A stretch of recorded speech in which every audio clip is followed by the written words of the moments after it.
In this episode, I'm going to share with you 9 of the biggest living room trends that you should be looking out for in 2022.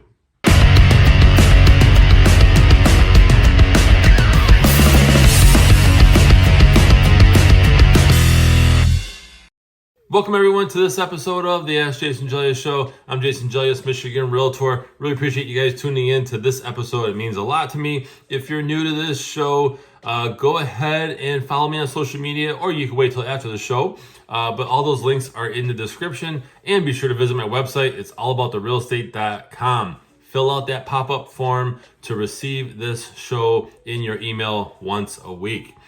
Now, I came across a great article by Sarah Lyons of Apartment Therapy.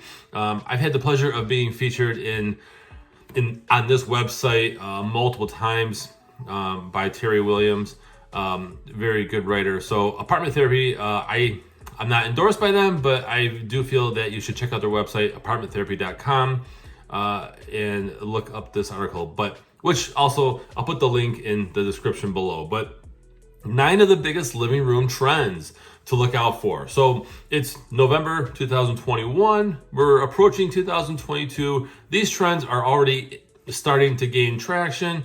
So I want to share this with you because I think it's really interesting. The living room is not a room that is going away. People hang out in the living room more and more. And so this is pretty interesting. And so her article goes on to state, okay, so first one is curvy and organic shaped furniture. So think, those egg shaped chairs where they have a little cutout, person can sit in it. Sometimes they put them from the ceiling, which I don't recommend that in a living room, but they come with a stand.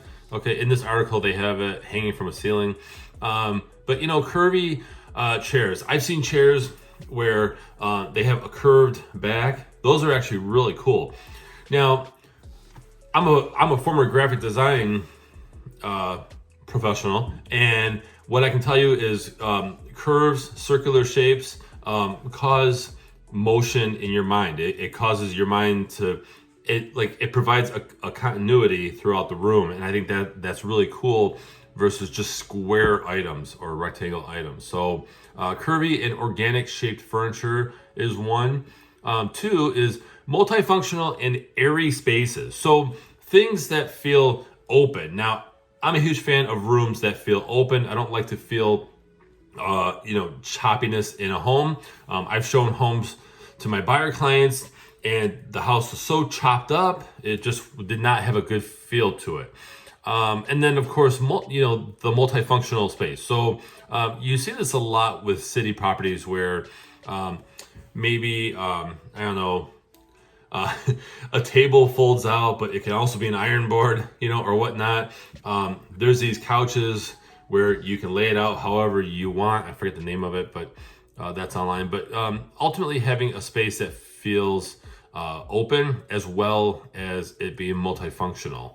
Okay. Third one is warm tones and accents.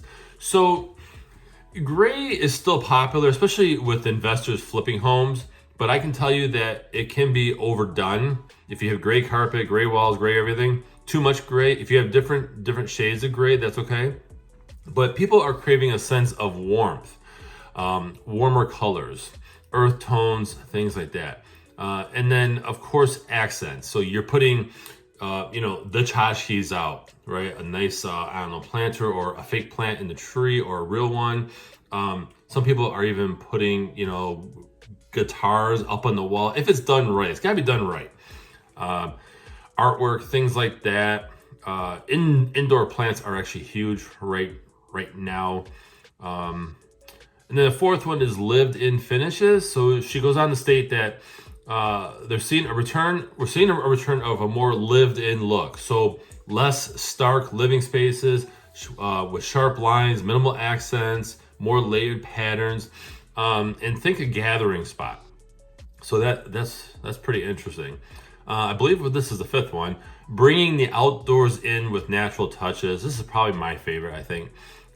During the pandemic, she states in this article, and it is true, that during the pandemic, people were cooped up, and so they really wanted to they were trying to bring the outdoors in. And it's not just about about putting up plants or whatnot. It's about larger windows, larger door walls, double doors, panoramic doors, things like that.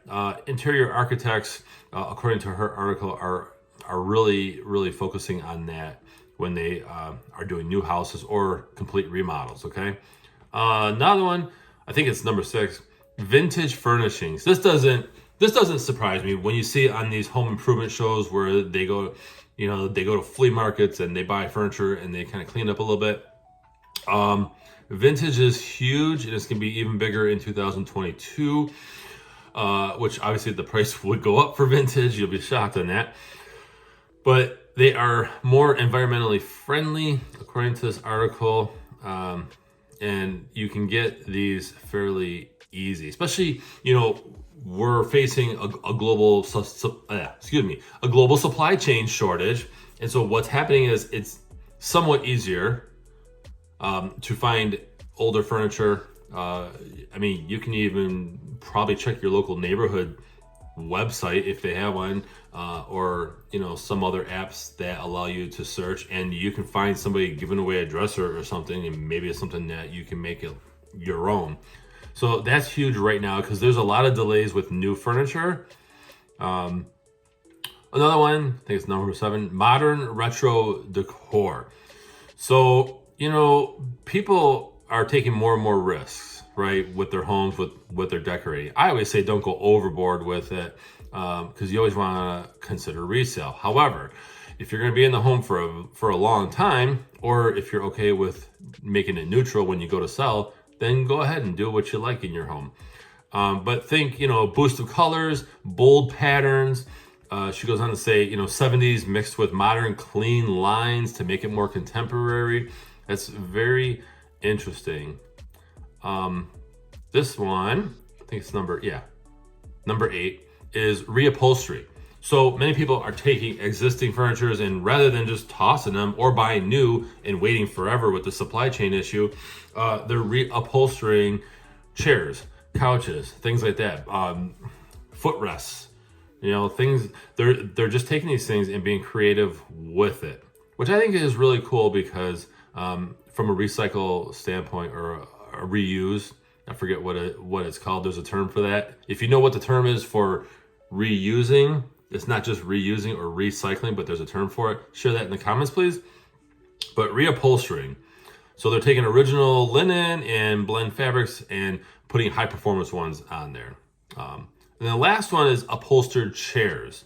So this is huge, is not just upholstered chairs in the body, but they're also talking in this article about the arms and the legs. So you can actually just pretty much take the body of a chair, right? A big chair, like a living room chair that you see, and actually reupholstering it and affecting the arms and the legs. So that's pretty interesting. So these are just 9 things to look out for. This is a great article by Sarah Lyons of Apartment Therapy. She's a contributor. Again, I'll put that link in the description, but she's got really nice photos on here too. But it's just something to really think about because the living room is a gathering spot. It's probably the number 1 gathering spot in a home. The kitchen is number 2. Although some families might say, well, no, we're in the kitchen more, and that's fine, but the stats don't lie. So I hope you guys enjoyed this article. Again, be sure to visit my website. It's allabouttherealestate.com, and follow me on social media. Hit up those links. And if you can share this with a friend, family member, coworker, even someone you hate, send it to them anyway. But I really appreciate you guys watching, and I hope you have a great week.